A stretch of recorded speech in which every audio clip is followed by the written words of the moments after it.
سورۃ الممتحنہ کی آیت نمبر 7، سورۃ الممتحنہ کا دوسرا رکوع اور 28ویں پارے کا 8واں رکوع۔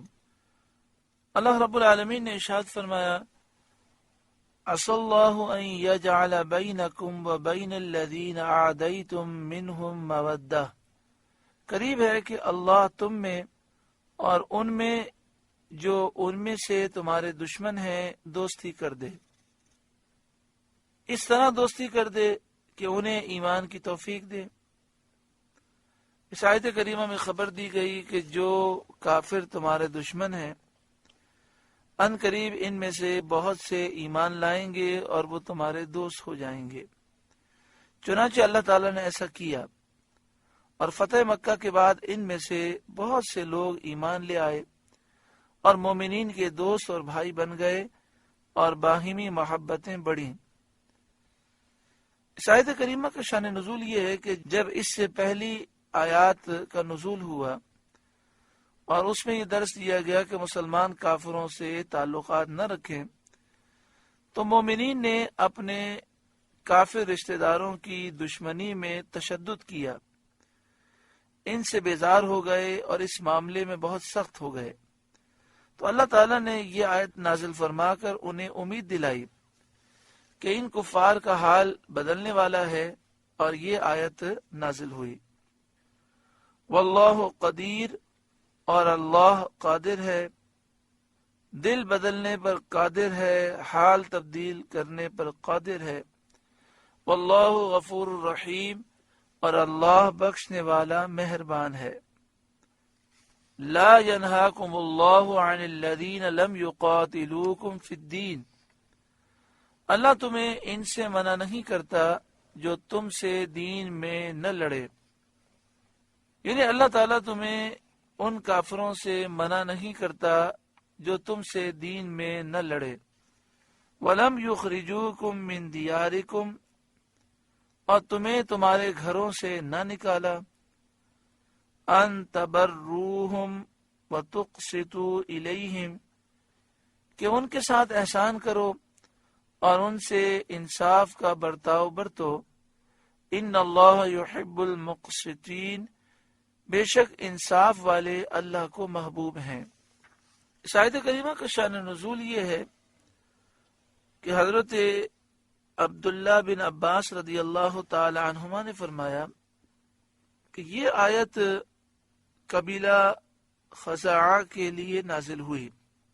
انہوں نے رسول کریم صلی اللہ علیہ وآلہ وسلم سے اس شرط پر صلح کی تھی کہ نہ آپ سے قتال کریں گے، جنگ کریں گے، نہ آپ کے مخالف کو مدد دیں گے۔ اللہ تعالیٰ نے ان لوگوں کے ساتھ سلوک کرنے کی اجازت دی، یعنی قبیلہ خزاعہ نے جو معاہدہ کیا تھا اس معاہدے پر وہ قائم تھے، نہ انہوں نے مسلمانوں کو نقصان پہنچایا، نہ نبی اکرم صلی اللہ علیہ وسلم کو نقصان پہنچایا، اور نہ ہی رسول اللہ اور مسلمانوں کے دشمنوں کی انہوں نے مدد کی۔ تو اللہ تعالیٰ نے ان لوگوں کے ساتھ سلوک کرنے کی اجازت دی۔ انما ینہاکم اللہ عن الذین قاتلوکم فی الدین، اللہ تمہیں انہی سے منع کرتا ہے جو تم سے دین میں لڑے، وَأَخْرَجُوكُم مِّن دِيَارِكُمْ، یا تمہیں تمہارے گھروں سے نکالا، وَظَاهَرُوا عَلَىٰ إِخْرَاجِكُمْ أَن تَوَلَّوْهُمْ، یا تمہارے نکالنے پر مدد کی کہ ان سے دوستی کرو، یعنی جن لوگوں نے تم سے دین کے معاملے میں جھگڑا کیا، تمہیں تمہارے گھروں سے نکالا یا تمہارے نکالنے پر انہوں نے مدد کی، ان سے دوستی نہ کرو۔ اللہ تعالیٰ ان سے دوستی کرنے سے منع فرماتا ہے، یعنی ایسے کافروں سے دوستی ممنوع ہے۔ وَمَن يَتَوَلَّهُمْ فَأُولَٰئِكَ هُمُ الظَّالِمُونَ، اور جو ان سے دوستی کرے تو وہی ظالم ہیں۔ یا ایھا الذین آمنوا، اے ایمان والوں، اذا جاءکم المؤمنات مہاجرات فامتحنوہن، اے ایمان والوں جب تمہارے پاس مسلمان عورتیں کفرستان سے اپنے گھر چھوڑ کر آئیں تو ان کا امتحان کرو۔ یعنی یہ دیکھو کہ ان کی ہجرت خالص دین کے لیے ہے، ایسا تو نہیں ہے کہ انہوں نے شوہروں کی دشمنی میں گھر چھوڑا ہو۔ حضرت عبداللہ بن عباس رضی اللہ تعالیٰ عنہ نے فرمایا کہ ان عورتوں کو قسم دی جائے کہ وہ نہ شوہروں کی دشمنی میں نکلی ہیں اور نہ اور کسی دنیاوی وجہ سے، انہوں نے صرف اپنے دین اور ایمان کے لیے ہجرت کی ہے۔ یہ عورتیں قسمیں کھائیں۔ اللہ اعلم بایمانہن، اللہ ان کے ایمان کا حال بہتر جانتا ہے۔ فَإِنْ عَلِمْتُمُوهُنَّ مُؤْمِنَاتٍ، پھر اگر وہ تمہیں ایمان والیاں معلوم ہوں، فَلَا تَرْجِعُوهُنَّ إِلَى الْكُفَّارِ، تو انہیں کافروں کو واپس نہ دو۔ لَا هُنَّ حِلٌّ لَهُمْ وَلَا هُمْ يَحِلُّونَ لَهُنَّ، نہ یہ انہیں حلال نہ وہ انہیں حلال۔ لا ہن حل لہم، نہ یہ انہیں حلال، ولا ہم یحلون لہن، نہ وہ انہیں حلال۔ یعنی مسلمان عورتیں کافروں کے لیے حلال نہیں اور نہ وہ کافر ان عورتوں کے لیے حلال ہیں، یعنی نہ کافر مرد مسلمان عورتوں کو حلال ہیں۔ شرعی مسئلہ یہ کہ عورت مسلمان جب ہو جاتی ہے تو کافر مرد کی زوجیت سے خالی ہو گئی، اس کے نکاح سے باہر ہو گئی۔ وَآتُوهُمْ مَا أَنفَقُوا، اور ان کے کافر شوہروں کو دے دو جو ان کا خرچ ہوا، یعنی جو مہر انہوں نے ان عورتوں کو دیے تھے وہ انہیں واپس کر دو۔ یہ حکم اہل ذمہ کے لیے ہے جن کے حق میں یہ آیت نازل ہوئی، لیکن حربی عورتوں کے مہر واپس کرنا نہ واجب نہ سنت۔ وَإِن كَانَ الْأَمْرُ بِإِيتَاءِ مَا أَنفَقُوا لِلْوُجُوبِ فَهُوَ مَنْسُوخٌ وَإِن كَانَ لِلنُّدُبٍ كَمَا هُوَ قَوْلُ الشَّافِعِيِّ فَلَا، اور یہ مہر دینا اس صورت میں ہے جبکہ عورت کا کافر شوہر اس کو طلب کرے، اور اگر نہ طلب کرے تو اس کو کچھ نہ دیا جائے گا۔ اسی طرح اگر کافر نے اس مہاجرہ کو مہر نہیں دیا تھا تو بھی وہ کچھ نہ پائے گا۔ یہ آیت صلح حدیبیہ کے بعد نازل ہوئی۔ صلح حدیبیہ میں شرط تھی کہ مکے والوں میں سے جو شخص ایمان لا کر سید عالم صلی اللہ علیہ وسلم کی خدمت میں حاضر ہو، اس کو اہل مکہ واپس لے سکتے ہیں۔ اس آیت میں یہ بیان فرما دیا گیا کہ یہ شرط صرف مردوں کے لیے ہے، عورتوں کی تصریح عہد نامے میں نہیں، نہ عورتیں اس قرارداد میں داخل ہو سکتی ہیں، کیونکہ مسلمان عورت کافر کے لیے حلال نہیں۔ اس آیت کریمہ میں یہ وضاحت کی گئی کہ جو صلح حدیبیہ میں معاہدہ تھا کہ اگر مکے کا کوئی شخص مدینہ شریف آ جائے تو اہل مدینہ اسے واپس کر دیں گے، تو اس سے مراد مرد ہیں۔ اگر کوئی عورت مکے سے ایمان لا کر مدینہ شریف آ جائے تو پھر مسلمان اسے واپس نہیں کریں گے۔ اس آیت کریمہ میں اس کا بیان ہے۔ بعض مفسرین نے فرمایا کہ یہ آیت حکم اول کی ناسخ ہے، یہ اس تقدیر پر ہے کہ عورتیں عہد صلح میں داخل ہوں، مگر عورتوں کا اس عہد میں، اس معاہدے میں داخل ہونا صحیح نہیں، کیونکہ حضرت علی مرتضی رضی اللہ تعالیٰ عنہ سے عہد نامے کے یہ الفاظ مروی ہیں: لا یأتیک منا رجل وإن کان علی دینک الا رددتہ، یعنی ہم میں سے جو مرد آپ کے پاس پہنچے، کافروں نے کہا ہم میں سے جو مرد آپ کے پاس پہنچے خواہ وہ آپ کے دین ہی پر ہو، آپ اس کو واپس دیں گے۔ مطلب یہ کہ معاہدے میں مردوں کا ذکر ہے۔ کافروں نے معاہدہ یہ کیا تھا کہ اگر مکے کا کوئی مرد مدینہ شریف آ جائے تو حضور واپس کر دیں گے، اور مدینے سے کوئی مکہ شریف آ جائے تو اہل مکہ واپس نہیں کریں گے۔ تو صلح حدیبیہ میں مردوں کا ذکر تھا، عورتوں کا ذکر نہیں تھا۔ اس آیت کریمہ نے اس کی مزید وضاحت کر دی کہ عورتیں صلح حدیبیہ میں عورتیں مراد نہیں ہیں۔ اور مراد بھی کیسے ہو سکتی ہیں؟ کیونکہ اگر ایک عورت مکہ شریف میں کافر کے نکاح میں ہے اور مسلمان ہو جاتی ہے تو وہ کافر کے لیے حرام ہو جاتی ہے، اس کا کوئی بھی نہیں ہے، تو وہ اگر مکہ چھوڑ کے مدینہ شریف آ جائے تو اہل مدینہ اسے کیسے واپس کر سکتے ہیں؟ آگے ارشاد فرمایا وَلَا جُنَاحَ عَلَيْكُمْ أَن تَنكِحُوهُنَّ إِذَا آتَيْتُمُوهُنَّ أُجُورَهُنَّ، اور تم پر کچھ گناہ نہیں کہ ان سے نکاح کر لو جب ان کے مہر انہیں دو۔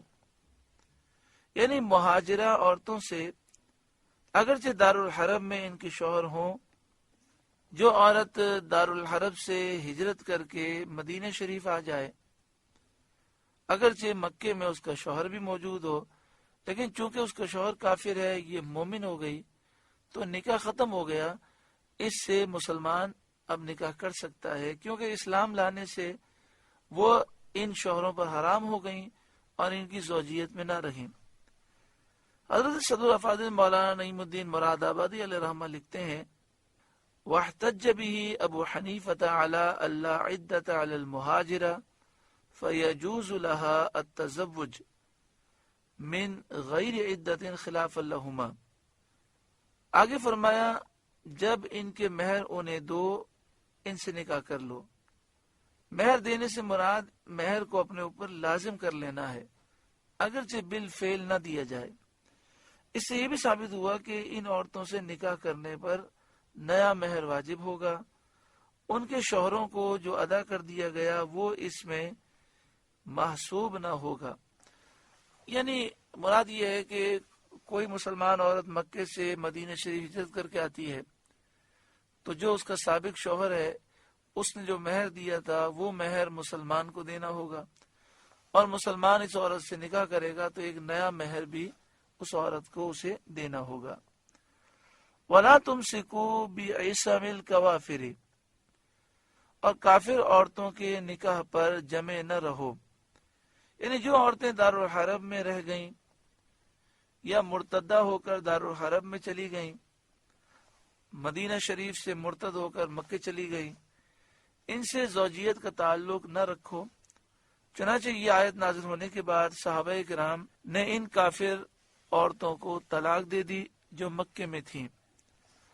اگر مسلمان کی عورت معاذ اللہ مرتد ہو جائے تو اس کے قید نکاح سے باہر نہ ہوگی، علیہ الفتوی زجرن و تیسرن۔ پھر اس مسئلے کو سماعت کریں، ایک مسلمان مرد کے نکاح میں مسلمان عورت ہے تو اعلیٰ حضرت امام اہل سنت امام احمد رضا علیہ رحمہ کے خلیفہ صدر الافاضل مولانا نعیم الدین مراد آبادی علیہ رحمہ لکھتے ہیں کہ مسلمان مرد کے نکاح میں مسلمان عورت ہے، اگر معاذ اللہ وہ مرتد ہو جائے پھر بھی نکاح سے باہر نہیں ہوگی۔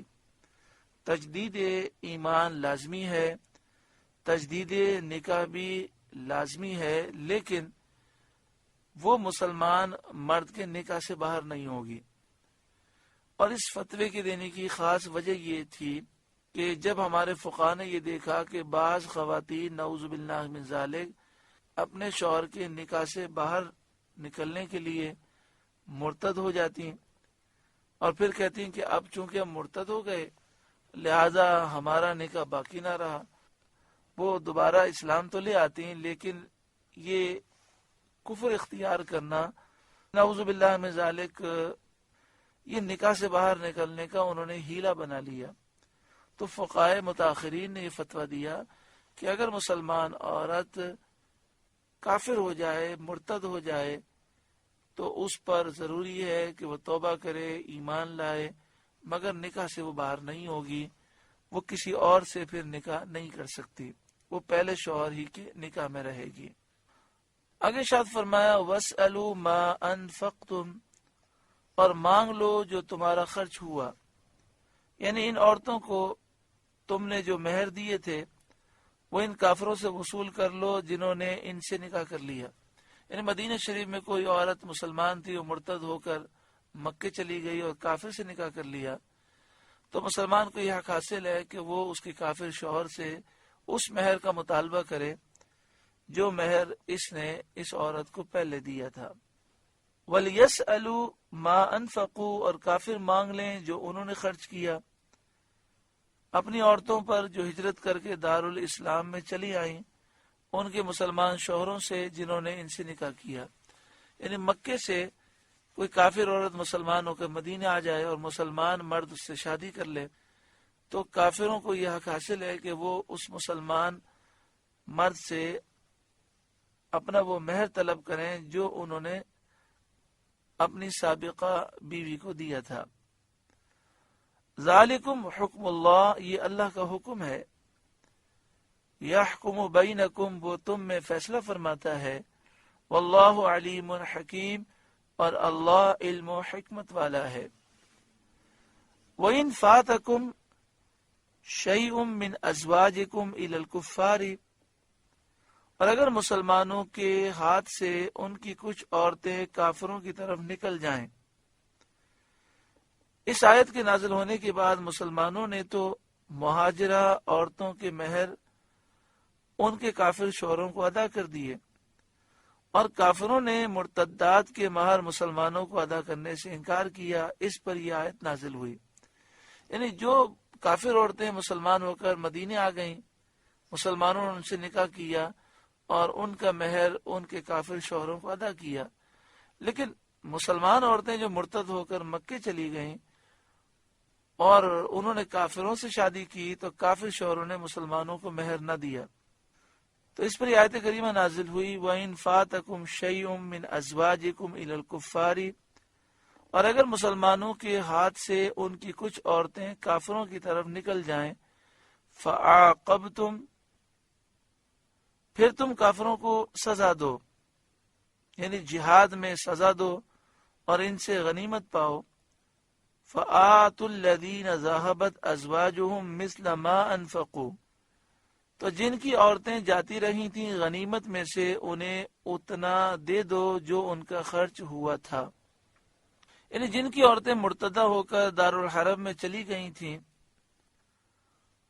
ان کو مال غنیمت میں سے اتنا دے دو جو ان کا خرچ ہوا تھا ان عورتوں کے مہر دینے میں. یعنی مراد یہ ہے کہ مسلمان عورت اگر مرتد ہو کر مکے چلی گئی اور مکے والوں نے مہر نہیں دیا تو جب اللہ تعالیٰ نے فتح دی، مال غنیمت ملا، تو مسلمانوں کو حکم دیا گیا کہ مال غنیمت میں سے ان مسلمانوں کا جو مہر کے معاملے میں نقصان ہوا وہ مال غنیمت سے پورا کیا جائے. حضرت عبداللہ بن عباس رضی اللہ تعالیٰ عنہما نے فرمایا کہ مومنین مہاجرین کی عورتوں میں سے 6 عورتیں ایسی تھیں جنہوں نے دارالحرب کو اختیار کیا اور مشرکوں کے ساتھ لاحق ہوئیں اور مرتد ہو گئیں. رسول کریم صلی اللہ علیہ وآلہ وسلم نے ان کے شوہروں کو مال غنیمت سے ان کے مہر عطا فرمائے. ان آیتوں میں مہاجرات کے امتحان اور کفار نے جو اپنی بیویوں پر خرچ کیا ہو وہ ہجرت کے بعد انہیں دینا، اور مسلمانوں نے جو اپنی بیویوں پر خرچ کیا ہو وہ ان کے مرتد ہو کر کافروں سے مل جانے کے بعد ان سے مانگنا، اور جن کی بیویاں مرتد ہو کر چلی گئی ہوں انہوں نے جو ان پر خرچ کیا تھا وہ انہیں مال غنیمت میں سے دینا، یہ تمام احکام منسوخ ہو گئے. آیت سیف سے منسوخ ہو گئے یا آیت غنیمت یا سنت سے منسوخ ہو گئے، کیونکہ یہ احکام جبھی تک باقی رہے جب تک یہ معاہدہ رہا، جب تک یہ عہد رہا، اور جب وہ عہد اٹھ گیا تو احکام بھی نہ رہے. خلاصہ یہ کہ یہ جو تشریحات کی گئیں مکہ شریف و مدینہ شریف کے حوالے سے، خواتین کے حوالے سے، یہ ان آیات کو سمجھنے کے لیے ہیں. شرعی طور پر اب یہ احکام منسوخ ہو گئے. وَاتَّقُوا اللَّهَ الَّذِي أَنْتُمْ بِهِ مُؤْمِنُونَ، اور اللہ سے ڈرو جس پر تمہیں ایمان ہے. یا ایھا النبی، اے نبی، اذا جاءک المؤمنات یبایعنک علی الا یشرکن باللہ شیئا، اے نبی جب آپ کے حضور مسلمان عورتیں حاضر ہوں اس پر بیعت کرنے کو کہ اللہ کا شریک کچھ نہ ٹھہرائیں گی، ولا یسرقن، اور نہ چوری کریں گی، ولا یزنین، اور نہ بدکاری، ولا یقتلن اولادہن، اور نہ اپنی اولاد کو قتل کریں گی، جیسا کہ زمانے جاہلیت میں دستور تھا کہ لڑکیوں کو شرم کے خیال سے یا غربت کے اندیشے کی وجہ سے زندہ لوگ دفن کر دیتے تھے۔ اس سے اور ہر قتل ناحق سے باز رہنا اس عہد میں شامل ہے۔ وَلَا يَأْتِينَ بِبُهْتَانٍ يَفْتَرِينَهُ بَيْنَ أَيْدِيهِنَّ وَأَرْجُلِهِنَّ، اور نہ وہ بہتان لائیں گی جسے اپنے ہاتھوں اور پاؤں کے درمیان یعنی موضع ولادت میں اٹھائیں، یعنی غیر کا بچہ پرایا بچہ لے کر شوہر کو دھوکہ دیں اور اس کو اپنے پیٹ سے جنا ہوا بتائیں جیسا کہ جاہلیت کے زمانے میں دستور تھا، تو یہ عورتیں یہ عہد کریں کہ وہ ایسا نہیں کریں گی۔ وَلَا يَعْصِينَكَ فِي مَعْرُوفٍ، اور کسی نیک بات میں آپ کی نافرمانی نہ کریں گی۔ نیک بات یعنی اللہ اور اس کے رسول کی فرما برداری، تو اللہ اور اس کے رسول کی فرما برداری کریں گی، اس میں نافرمانی وہ نہ کریں گی۔ فَبَايِعْهُنَّ، تو اے محبوب آپ ان سے بیعت لیں، وَاسْتَغْفِرْ لَهُنَّ اللَّهُ، اور اللہ سے ان کی مغفرت کا سوال کریں۔ ان اللہ غفور الرحیم، بے شک اللہ بخشنے والا مہربان ہے۔ مروی ہے کہ جب سید عالم صلی اللہ علیہ وآلہ وسلم فتح مکہ کے دن مردوں کی بیعت لے کر فارغ ہوئے تو کوہ صفا پر عورتوں سے بیعت لینا شروع کی، یعنی عورتیں آئیں اور انہوں نے حضور صلی اللہ علیہ وسلم کے سامنے اسلام قبول کیا اور حضور نے ان سے عہد لیا، وعدہ لیا۔ حضرت عمر رضی اللہ تعالیٰ عنہ نیچے کھڑے ہوئے، نبی اکرم صلی اللہ علیہ وآلہ وسلم کا کلام مبارک عورتوں کو حضرت عمر سناتے جاتے تھے۔ حضرت ہندہ بنت عتبہ جو حضرت ابو سفیان کی بیوی ہیں، خوف زدہ ہو کر برقع پہن کر اس طرح حاضر ہوئیں کہ پہچانی نہ جائیں۔ سید عالم صلی اللہ علیہ وسلم نے فرمایا کہ میں تم سے اس بات پر بیعت لیتا ہوں۔ یہاں یہ ذہن نشین رکھیں کہ حضرت ہندہ ابھی اسلام نہیں لائی تھی، اسلام لانے کے لیے حضور کے دربار میں آئی ہیں، اور جو گفتگو ہوئی یہ اسلام لانے سے پہلے ہے۔ پھر جب انہوں نے یہ بیعت کر لی، اسلام لے آئیں، تو وہ اسلام پر قائم رکھیں، حضرت ابو سفیان بھی، حضرت ہندہ بھی، اور نبی اکرم صلی اللہ علیہ وسلم نے ان کے ایمان کی تصدیق بھی فرمائی۔ سید عالم صلی اللہ علیہ وسلم نے فرمایا کہ میں تم سے اس بات پر بیعت لیتا ہوں کہ تم اللہ تعالی کے ساتھ کسی چیز کو شریک نہ کرو۔ ہندہ نے سر اٹھا کر کہا، آپ صلی اللہ علیہ وآلہ وسلم ہم سے وہ عہد لیتے ہیں جو ہم نے آپ کو مردوں سے لیتے نہیں دیکھا، اور اس دن مردوں سے صرف اسلام اور جہاد پر بیعت لی گئی تھی۔ پھر حضور صلی اللہ علیہ وسلم نے فرمایا اور چوری نہ کریں گی۔ تو ہند نے عرض کیا، کتابوں میں لفظ ہند لکھا ہوتا ہے، ہماری اردو میں حضرت ہندہ پڑھا جاتا ہے۔ تو ہندہ نے عرض کیا کہ حضرت ابو سفیان بخیل آدمی ہے اور میں نے ان کا مال ضرور لیا ہے، میں نہیں سمجھتی مجھے حلال ہوا یا نہیں۔ حضرت ابو سفیان حاضر تھے، انہوں نے کہا جو تو نے پہلے لیا اور جو آئندہ لے سب حلال۔ اس پر نبی کریم صلی اللہ علیہ وآلہ وسلم نے تبسم فرمایا اور ارشاد کیا کہ تو ہند بن عتبہ ہے؟ عرض کیا جی ہاں جی ہاں، جو کچھ مجھ سے قصور ہوئے ہیں معاف فرمائیے۔ پھر حضور صلی اللہ علیہ وسلم نے فرمایا اور نہ بدکاری کریں گی۔ تو ہندہ نے کہا کیا کوئی آزاد عورت بدکاری کرتی ہے؟ پھر فرمایا نہ اپنی اولاد کو قتل کریں۔ ہندہ نے کہا ہم نے چھوٹے چھوٹے پالے، جب بڑے ہو گئے آپ نے انہیں قتل کر دیا، آپ جانے اور وہ جانے۔ ہندہ کا لڑکا حنظلہ بن ابی سفیان بدر میں قتل کر دیا گیا تھا۔ ہند کی یہ گفتگو سن کر حضرت عمر رضی اللہ تعالیٰ عنہ کو بہت ہنسی آئی۔ پھر حضور صلی اللہ علیہ وسلم نے فرمایا کہ اپنے ہاتھ پاؤں کے درمیان کوئی بہتان نہ گڑیں گی۔ ہندا نے کہا اللہ کی قسم بہتان بہت بری چیز ہے۔ حضور صلی اللہ علیہ وسلم ہم کو نیک باتوں اور اچھی خصلتوں کا حکم دیتے ہیں۔ پھر حضور صلی اللہ علیہ وآلہ وسلم نے فرمایا کہ کسی نیک بات میں رسول صلی اللہ علیہ وآلہ وسلم کی نافرمانی نہ کریں گی۔ اس پر ہندا نے کہا کہ اس مجلس میں ہم اس لیے حاضر ہی نہیں ہوئے کہ اپنے دل میں آپ صلی اللہ علیہ وآلہ وسلم کی نافرمانی کا خیال آنے دیں۔ عورتوں نے ان تمام امور کا اقرار کیا۔ 457 عورتوں نے بیعت کی۔ اس بیعت میں سید عالم صلی اللہ علیہ وآلہ وسلم نے مصافحہ نہ فرمایا، ہاتھ نہ ملایا، اور عورتوں کو دست مبارک چھونے نہ دیا۔ یہ مسئلہ یاد رکھیں کہ بعض پیر صاحبان جب بیعت کرتے ہیں تو عورتوں کا ہاتھ پکڑ کے بیعت کرتے ہیں، اس طرح بیعت کرنا حرام ہے۔ بعض پیر صاحبان ایسے بھی ہیں کہ جن کے ہاتھوں کو عورتیں چومتی ہیں، جس طرح ان کے مرد مرید چومتے ہیں، جو عورتیں مرید ہیں وہ بھی ان کے ہاتھ چومتی ہیں۔ ایسا کرنا حرام ہے، اور ایسے پیر جو اس طرح کی حرکتیں کرتے ہیں وہ در حقیقت پیر ہی نہیں، کیونکہ پیر کا متقی پرہیزگار شریعت کا پابند ہونا ضروری ہے۔ بیعت کی کیفیت میں یہ بھی بیان کیا گیا کہ ایک قدح پانی میں سید عالم صلی اللہ علیہ وسلم نے اپنا دست مبارک ڈالا، پھر اسی میں عورتوں نے اپنے ہاتھ ڈالے۔ یعنی بیعت کرنے کا ایک طریقہ یہ بھی موجود ہے کہ ایک پیالے پانی میں نبی اکرم صلی اللہ علیہ وسلم نے اپنا ہاتھ ڈالا، پھر عورتوں نے اسی میں ہاتھ ڈالا۔ یہ بھی کہا گیا کہ بیعت کپڑے کے واسطے سے لی گئی۔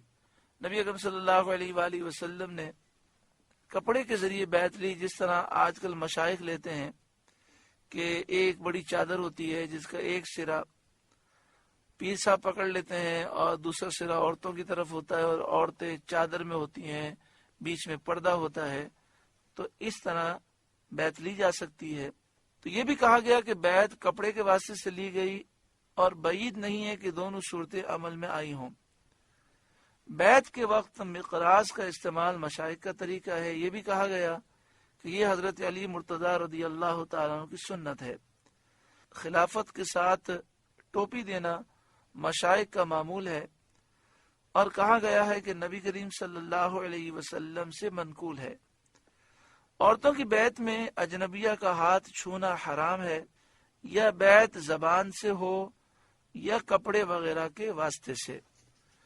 آگے ارشاد فرمایا، یا ایھا الذین آمنوا، اے ایمان والوں، لا تتولوا قوما غضب اللہ علیہم، ان لوگوں سے دوستی نہ کرو جن پر اللہ کا غضب ہے۔ ان لوگوں سے مراد یہودی ہیں۔ قد یئسوا من الآخرۃ کما یئس الکفار من اصحاب القبور، وہ آخرت سے آس توڑ بیٹھے ہیں جیسے کافر آس توڑ بیٹھے قبر والوں سے۔ یہودی آخرت سے امید توڑ چکے ہیں، کیونکہ انہیں کتب سابقہ سے معلوم ہو چکا تھا، اور وہ بالیقین جانتے تھے کہ سید عالم صلی اللہ علیہ وآلہ وسلم اللہ تعالیٰ کے رسول ہیں، اور یہودیوں نے اس کی تکذیب کی ہے، اس لیے انہیں اپنی مغفرت کی امید نہیں۔ آگے فرمایا، کما یئس الکفار من اصحاب القبور، جیسے کافر امید توڑ بیٹھے قبر والوں سے، جیسے کافر قبر والوں سے امید توڑ بیٹھے پھر دنیا میں واپس آنے کی، ایسے ہی یہ یہودی مغفرت کی امید توڑ بیٹھے ہیں۔ یا یہ معنی ہے کہ یہودی ثواب آخرت سے ایسے نا امید ہوئے جیسا کہ مرے ہوئے کافر اپنی قبروں میں اپنے حال کو جان کر ثواب آخرت سے بالکل مایوس ہیں۔ مراد یہ ہے کہ یہ یہودی وہ ہیں جن پر اللہ کا غضب ہے، یہ مغفرت سے محروم ہیں، ثواب سے محروم ہیں، آخرت میں برباد ہونے والے ہیں۔ تو اے مسلمانوں، یہودیوں سے ہرگز دوستی نہ کرو۔ سورۃ الممتحنہ کا درس مکمل ہوا۔ اللہ تعالیٰ اس سورہ مبارکہ کے نور سے ہمارے قلوب کو روشن و منور فرمائے۔